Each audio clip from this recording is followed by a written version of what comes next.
Hola, mi nombre es Jaime Guzmán. Mi nombre es Rodríguez López Francisco Javier. Esfuerzos combinados. Los esfuerzos combinados son todos los esfuerzos con los que una pieza tiene que lidiar. Se encuentran en diferentes puntos o en el mismo y pueden ser rotacionales o llevar algún sentido. Los principales esfuerzos que se ven combinados sería el esfuerzo normal, esfuerzo cortante, fuerza de par y fuerza axial. Esfuerzos sobre planos oblicuos. Los esfuerzos, aparte de tener dirección y magnitud, constan de un área en donde se enfocan. Para que el sistema de ecuaciones esté en equilibrio, se busca enfocar el esfuerzo a un corte perpendicular a su eje y se representan esfuerzos normales y cortantes. Como resultado de esto, en el cuerpo se generarán cargas y fuerzas axiales.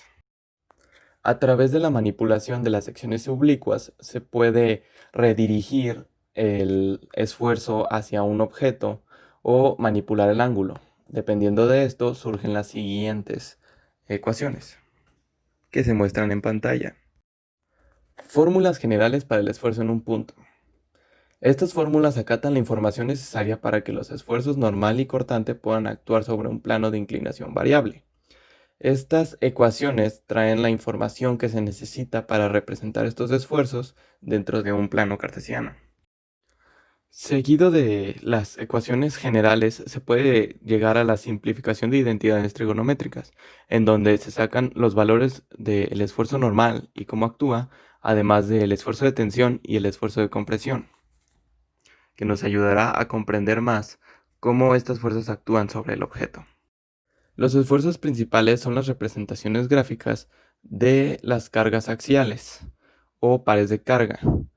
Estos se componen de tanto de esfuerzos normales como de cortantes.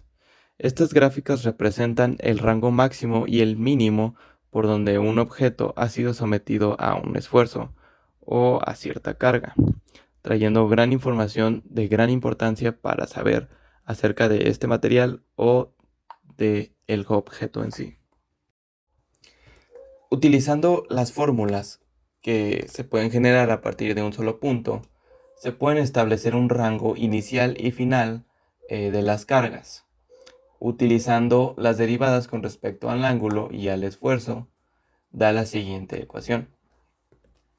Al esta ecuación estar igualada a cero, la derivada corresponde al ángulo, dada la pendiente y la tangente, terminando en la siguiente ecuación, dando como resultado el esfuerzo en ese punto. Una vez comprendiendo que una ecuación en una combinación de la derivada del esfuerzo con respecto al ángulo y las propiedades trigonométricas de la pendiente es esta, tenemos que comprender que al tener una diferencia de 180 grados, como se muestra en la pendiente, esta llega a estar en una superficie oblicua, obligando a trabajar en 90 grados, por lo que la fuerza tendrá que estar ubicada entre el punto A y B en el que nosotros estamos estudiando. Al igual que en el esfuerzo máximo normal, en el esfuerzo cortante máximo, el ángulo de inclinación puede establecer el esfuerzo cortante máximo. Una vez comprendiendo y analizando que las ecuaciones contienen constantes cambios debido a los esfuerzos, debido a que a estos cambian de magnitud, posiciones y sentidos, eh, la pendiente puede diferir entre los 90 y los 45 grados, dejando como ecuación de esfuerzo cortante máximo la que tenemos en la parte inferior de la imagen. El círculo de Moore es un sistema capaz de representar la combinación de ambos esfuerzos estudiados a partir de las coordenadas, como si se tratara de un plano cartesiano, tomando en cuenta como al esfuerzo normal como eje de abscisas y al esfuerzo cortante como eje de ordenadas.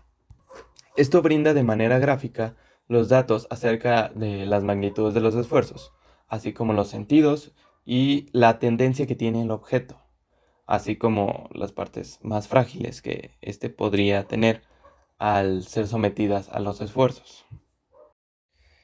Entendiendo esto, el sistema de ecuaciones representa a la tensión del esfuerzo normal como positiva y a la compresión como el esfuerzo normal negativo.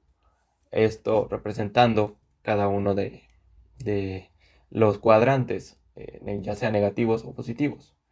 En este sistema T o las cargas cortantes, los esfuerzos cortantes, dependen del movimiento de las ordenadas. Es decir, dependiendo de estas cómo se comporten, puede ser que las caras A, B y C, D representan el esfuerzo cortante positivo y AC y BD representen el esfuerzo cortante negativo. Ejercicio 1. Determinar los esfuerzos principales en el eje de acero mostrados en la figura 6.23. El eje tiene un diámetro de 80 milímetros, la polea pesa 1000 newtons cada una y las tensiones en las bandas se muestran en la figura. Las chamusqueras en los extremos permiten rotación suficiente de modo que los apoyos extremos puedan considerarse como articulados, despreciese el peso del eje. El enunciado nos dice que estamos en sí en un esfuerzo de torsión y un esfuerzo de flexión que se encuentran en el plano del sistema. Por una parte, el de torsión se encuentra en el diámetro del eje y por otra parte, el de flexión se encuentra mismo del tubo. Bueno, una vez sabiendo eso, que se están considerando dos esfuerzos, que será de torsión y de flexión, sacamos las fórmulas que se encuentran en la diapositiva 5 y eso nos da que el esfuerzo normal o de torsión es igual a 41.78, siguiendo la fórmula y siguiendo los valores que nos da la imagen, como dice 2100 newtons por metros, así como los 400 milímetros que nos da el esfuerzo de flexión o esfuerzo cortante que nos dice que se multiplica la carga que está dando por el eje y eso se multiplica por el eje total que tenemos aquí, que sería 400 milímetros en este caso, y ese nos da un valor de 9.55. Teniendo los dos valores tanto de torsión como de flexión, ahora podemos sacar valores máximos y mínimos del esfuerzo normal. Una vez teniendo eso, sabemos que en Y no hay esfuerzo como tal o no ocurre un esfuerzo porque las cargas están en X, en el eje horizontal, como se trabaja en el esfuerzo normal. Teniendo eso en cuenta, nos damos a entender que seguimos la fórmula y nos da un valor en el esfuerzo máximo de 2.8 megapascales y en el esfuerzo mínimo de menos 29.27 megapascales. Teniendo esos dos resultados, el ejercicio 1 termina de esta forma. Ahora pasemos al ejercicio 2, que es continuación del ejercicio 1 y nos dice que determina el esfuerzo cortante máximo en el eje del ejemplo anterior. La solución es similar.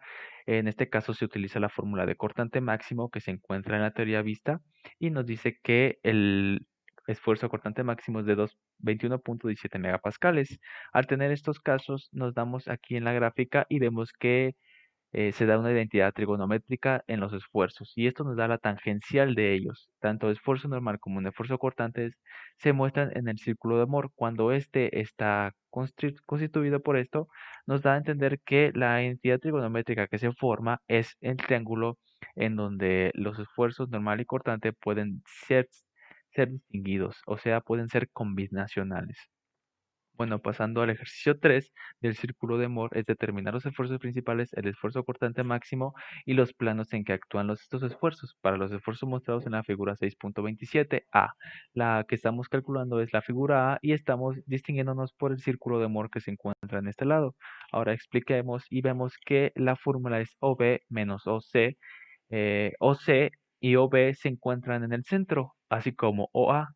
Estas figuras primero tenemos que trazarlas para que de esta forma podamos distinguir la fórmula y nos da que CF y FB, o sea, CFB es una identidad trigonométrica, la primera identidad trigonométrica que se encuentra en el positivo del círculo de Moore, como se fija en la imagen. Ahí se puede ver. Y ahora nos dice que es OB es igual a menos 10 más la raíz de 50 al cuadrado más 40 al cuadrado. Y esto nos da 54 megapascales en un lado positivo del círculo de amor. Lo mismo para OA, dependiendo de la posición, cambian los signos y las letras. En este caso, OA es igual a OC menos la raíz de CE al cuadrado más CH al cuadrado. Esto es decir, CEH es otra identidad trigonométrica, pero en este lado, en el círculo negativo del lado de Moore. Esto nos da menos 10 menos la raíz de 50 al cuadrado más 40 al cuadrado, y esto nos distingue que es menos 74 megapascales la carga que se encuentra en OA, o sea, el círculo en la parte negativa. Teniendo una vez eso, tenemos que las identidades trigonométricas se cumplen y es FB y CF la que la primero se encuentra y es dándonos esto 0.80 como resultado, 40 entre 50.